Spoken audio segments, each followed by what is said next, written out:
Well, hello everyone. So I thought I would play through the high security compound level one more time before I more or less completely revise it. So one thing I've been doing lately is working on kind of upgrading the graphics and in particular the indoor areas. So one thing that you're looking at here is sort of a mimic of 256 color VGA graphics.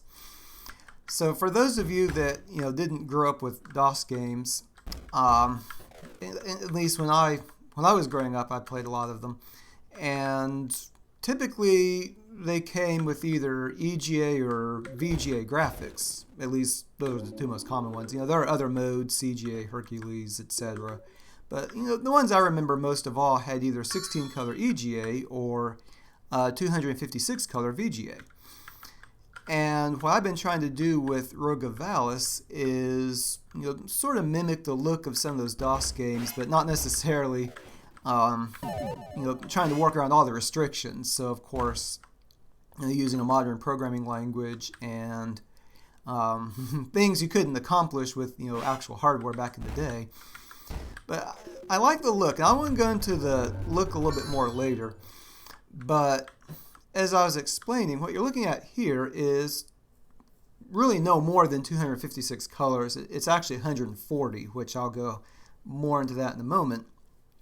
But with VGA hardware, what you are always able to do was select a palette. And that's one thing I didn't do. Okay, we found our way inside now. So with EGA, for example, you had 16 colors, and it was pretty much, programmers only use those 16 colors. I think they may have been able to change them, but I don't think that was ever done. At least not that I can recall. But with VGA, if you're programming VGA back in the day, you would have 262,000 colors you could pick from, but you could pick any of those, but you can only have 256. I don't know why I'm putting that down. So you can have up to 256 colors on screen at a time. Well, the mistake I made is if you didn't change the palette, there was a default palette, and the default palette was the 256 colors that IBM selected, thinking that they would be the ones that are most useful. My hunch is that they did not have games in mind at the time, although maybe, I don't know for sure, but probably not. So all this time I've been using the default 256 colors. The problem I've been running into, or one of the big problems I've been running into, is that palette does not have a lot of mid-dark colors. It has bright, it has very dark, but not so much in the middle. And that's been very limiting for a long time. So one thing I've been doing recently is redrawing these indoor areas so that I can use 256 colors.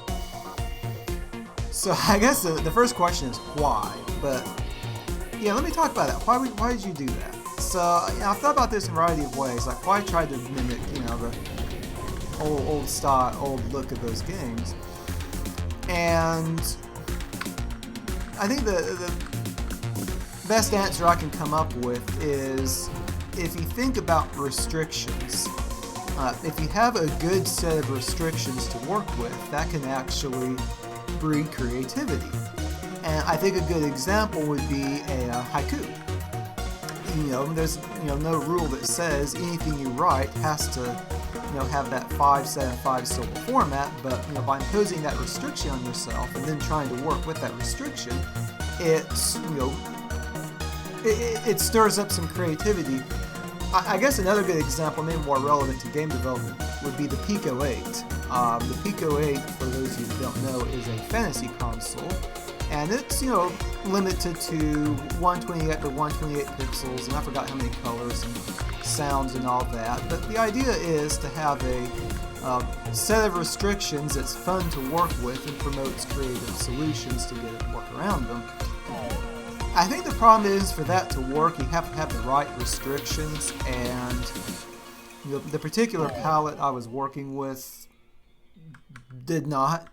So what I'm doing is allowing myself to work with pretty much anything that DOS programmers back in the 80s and 90s wouldn't be able to do, at least on the graphic side of things, minus the resolution. So it sounds like I'm tacking on a ton of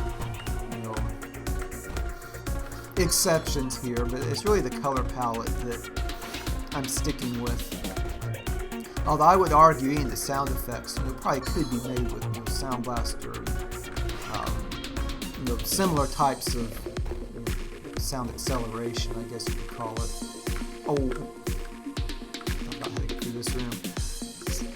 So, what I've been doing is redrawing this particular level. So, I guess the first challenge would have been, how to do this.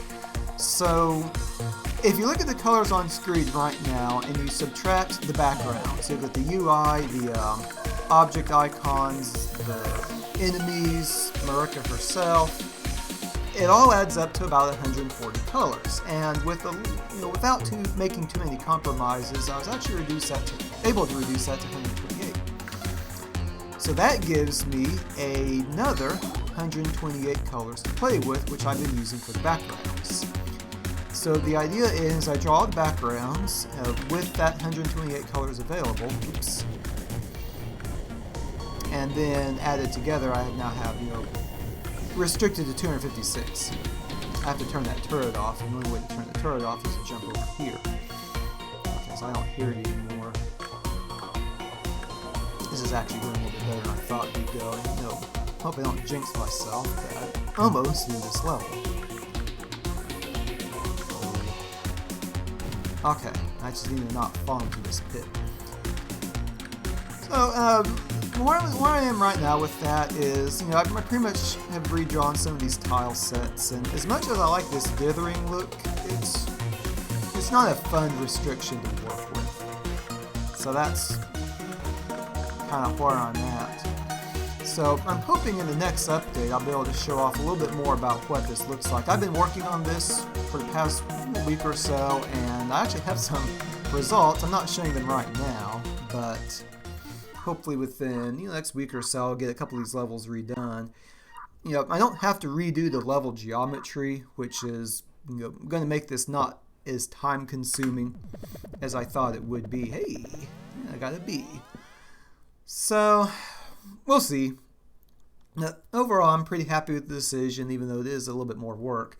Kind of what I'm working toward is being able to have the first two zones, and that would be the 6 levels completed.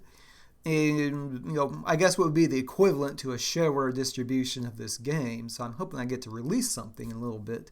Not the whole game, but at least the first 6 levels. And I'm hoping that I can get some feedback and a little bit of advice before I get too deep into the rest of the levels, if I need to make any significant changes to control or gameplay or any other designs, elements of the design. I can do that with minimizing the amount of work I might have to redo. So more on that later. And that's pretty much it for now. In the next update, like I said, I hope to have that and a more or less completed dialogue system. That's actually almost done. I can show off a little bit of it here. It's not a whole lot to see right now, but it is working. In this particular save slot, however, I have gone through all the dialogues and hence unlocked all the levels. So I don't want to show everything off if I'm planning to make a playable demo. So I'm gonna let everyone discover what all Marika and Rada can talk about on their own. So until all that, as always, have a good one, everyone.